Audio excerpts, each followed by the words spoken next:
喺台灣，民進黨舉行憲制改革研討會，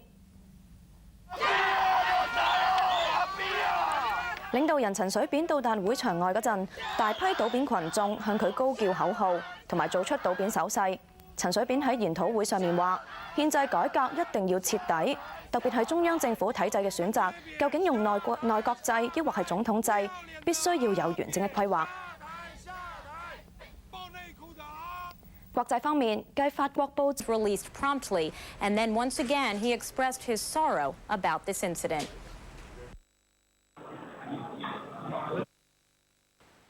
This has been a difficult situation for both our countries.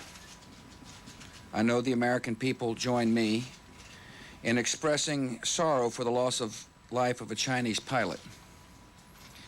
Our prayers are with his wife and his child. Now, on Tuesday, the word from senior administration officials throughout the administration was that they had done all that they could do and that they were waiting for the Chinese to respond to a letter from the United States. The White House has released the letter that the U.S. ambassador to China, Admiral Joseph Prier, has delivered to the Chinese. In that letter, the administration says it is very sorry for the apparent loss of life of that fighter pilot. Also, the administration saying it is very sorry for the plane entering China's airspace and landing without verbal assurances. That's the latest from here. Relitza, back to you. Kelly Wallace with reaction from the White House. And now we go to Karuna. Relitza, we're now joined by Lisa Rose Weaver by phone from Hainan Island, the epicenter of the standoff. Lisa, what can you tell us? Yes, well, Relitza, the head of the United States diplomatic effort here to secure the release of the crew, now working on those last details. General Neil Seelock just left the hotel where he's staying a couple of moments ago. As he left, he said he was going to meet with provincial foreign affairs authorities, meeting with Chinese officials to work on the details of how to get the Americans out. Now, he's also said that he hoped that he would also be able to meet with the crew tonight, but he did not know going into this meeting with Chinese officials whether or not that will be possible. So clearly here in Hainan, the preparations for getting the 24 detained Americans out are now underway. Relitza? Lisa, this is Karuna here. Earlier when we were listening to the news conference there from Hainan by a foreign ministry official of Hainan, he was saying that there had to be certain procedures that had to be overcome first before the crew members could leave. Any idea as to what those procedures exactly are? No, he did not spell them out. And American officials here have also not commented on exactly what they're considering now.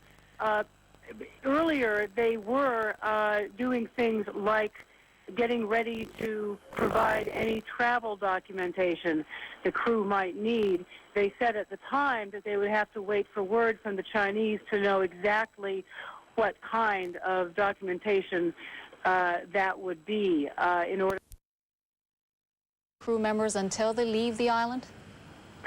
Well, no, as he said, as General Neelock said upon leaving for meetings with Chinese officials just now, he said he also hoped to meet with the crew. So, I mean, clearly the U.S. side wants to continue as much contact with the crew as possible until they leave. The exact time of their departure is still not clear. So until he comes back from country and a stronger army. Indeed, the PLA's political and military ambitions appear to have been at the heart of China's hardline stance. As the standard-bearer of Chinese nationalism, the armed forces have long been skeptical of President Jiang Zemin's efforts to improve ties with the United States and bitterly opposed to continued U.S. surveillance flights off the Chinese coast, which constrain Chinese military pressure on Taiwan. I think the Taiwan issue is central here because, of course, one of the missions of these U.S. surveillance flights is to check what sort of deployment the PLA has built up in terms of missiles, weapons, airplanes and ships against Taiwan, and what are the capabilities of the PLA. Analysts believe it was primarily the generals who insisted that Beijing push the U.S. for an apology in which Washington would admit it was at fault. The goal, to give China leverage to press for an end to further spy missions. One reason the Bush administration rejected the demand. But even without achieving this goal, the crisis has boosted the PLA's clout. With more and more Chinese seeing the U.S. as an adversary, the PLA is likely to press its bid for a bigger defense budget and accelerated military modernization. And with nationalistic sentiment on the rise, no Chinese political leader can afford to be seen as weak towards outsiders. With the Communist Party in the midst of a leadership succession process, all the contenders for power in the run-up to next year's scheduled party Congress need the support of the military. They badly need the PLA, which if ideology collapses, if public poverty collapses, what remains to control the political system in the country is just the PLA.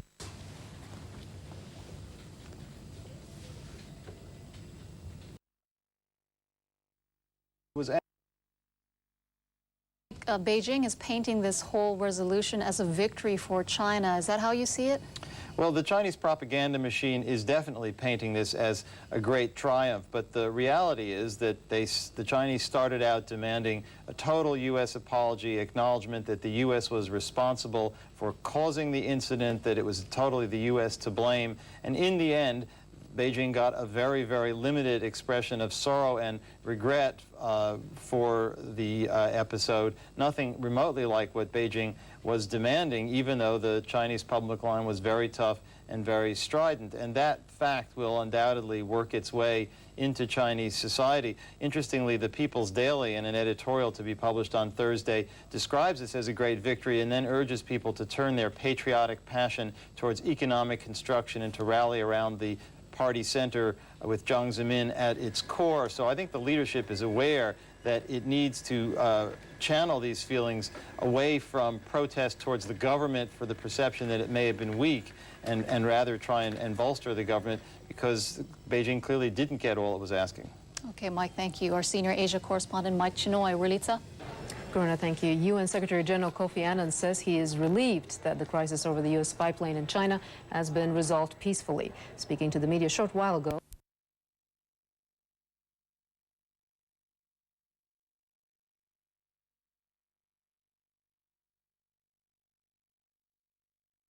也不好，但他还是顶住了压力，闯入了半决赛。As the U.S. government has already said very sorry to the Chinese people, the Chinese government has, out of humanitarian considerations, decided to allow the crew members to leave China after completing the necessary procedures. But Chen made clear that the release of the crew does not end the dispute. The two sides are set to meet next week to discuss the issue. We now return to Guam, where we have Marina Kamimura. Hi, Karuna. Well, I'm standing by at Guam's International Airport, where a plane similar to the one behind me in that hangar, a Continental Airlines 737 jet chartered by the U.S., is out on the tarmac, we're told. Last-minute preparations underway, crew being assembled before that plane takes off from Guam's International Airport for that journey over to Hainan Island. We expect that it's going to be a return journey to Guam, that is, although not to this airport per se.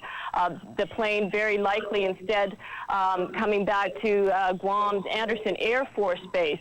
The reason being is that they want to switch the crew there to a military plane to take them from Guam on to Hawaii, where they will be debriefed by officials of the Pacific Command. Karuna?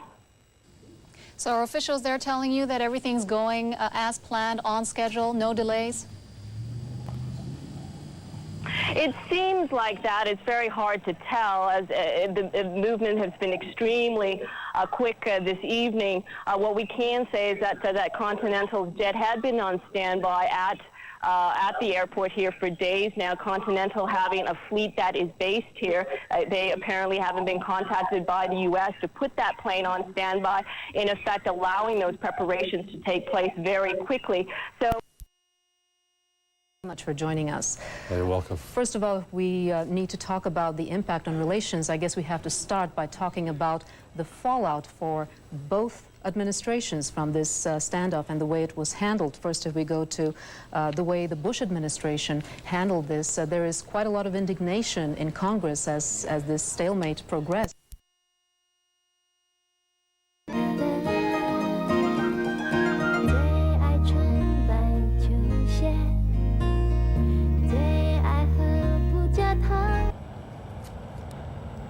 Now, the U.S. Ambassador Joseph Pruitt is expected to make a statement shortly after the departure of the 24 crewmen. We'll have more on this spy plane incident later for you in the day. Good morning. 终于是告一个段落。那么，大陆外交部在昨天晚间傍晚7点钟紧急就召开记者会，宣布了这项决定。但是中方还是强调事情还未了结，中方还要继续的和美方交代事件，同时也停止对于中国的侦察飞机。我们离开中国应该将近1个星期左右，多少天5天吧，所以1个星期了。我们这是一个。 我离开了以后，我们家里有人负责处理的，我完全相信他们会处理好这个。大陆国家主席江泽民的这段谈话似乎预告了中美战机僵局将在他返回大陆之前获得解决。在撞击事件发生10天之后的4月11号下午，美国驻北京大使普里赫正式代表美国政府向中国外交部长唐家璇提出了书面致歉信。美国政府对中方飞行员失踪和飞机坠毁，向中国人民和飞行员 王伟的家属深表歉意，美方还就其飞机未经许可而进入中国领空，并降落中方机场，向中方深表歉意。而大陆外交部在接受到美国的致歉信函之后，也决定采取人机分离的原则，同意释放24名美国的机组人员。根据国际法和中国的有关法律，中方完全有权 对撞毁中方飞机、非法侵入中国领空并降落中方机场的外国军用侦察机进行全面检查。中国政府坚持要道歉，而美国布希政府又不愿意道歉的情况之下，中美双方最后的妥协方案就是由即将离任的美国驻北京大使普里赫来代表美国政府向中国政府提出道歉。那么在这个双方各退一步的情况之下呢，那么可以说为这一次的僵局画上了一个句点。那么由此也可以看得出来，中美双方都不愿意这个事情再继续的拖下去，横生其他的枝节。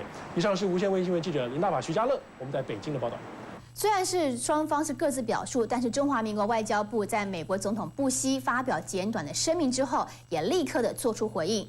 发言人张晓月说，对于美国24名机组员渴望获释是感到欣慰，但是对于这是否会影响到台美军售的会议结果，张晓月则是不愿置评。 对于扰攘多时的中美军机擦撞事件，美国总统布希在台湾时间晚上8点25分发表简短的道歉声明。深受中美关系影响的台湾外交部也在随后做出回应。美国飞机的这24名的机员啊，可以获得释放啊，对于这件事情呢，外交部感到欣慰。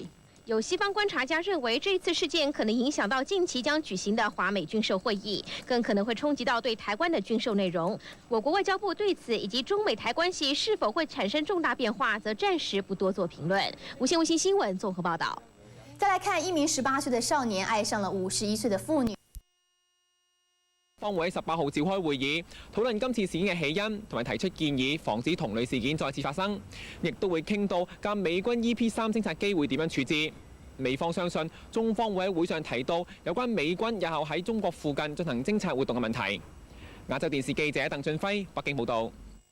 而美國國務卿鮑威爾就嘅美國國務卿鮑威爾重申美國表示嘅只係遺憾或者抱歉，唔係道歉。 There was nothing to apologize for. To apologize would have suggested that we had done something wrong and were accepting responsibility for having done something wrong, and we did not do anything wrong, and therefore it was not possible to apologize. With respect to the words that you used, regret, sorrow, very sorry, they were related to two specific things. One, the loss of the young Chinese pilot's life, which had to do with the fact that we entered their airspace without permission because we were unable to get permission. 佢又話事件仲未完結。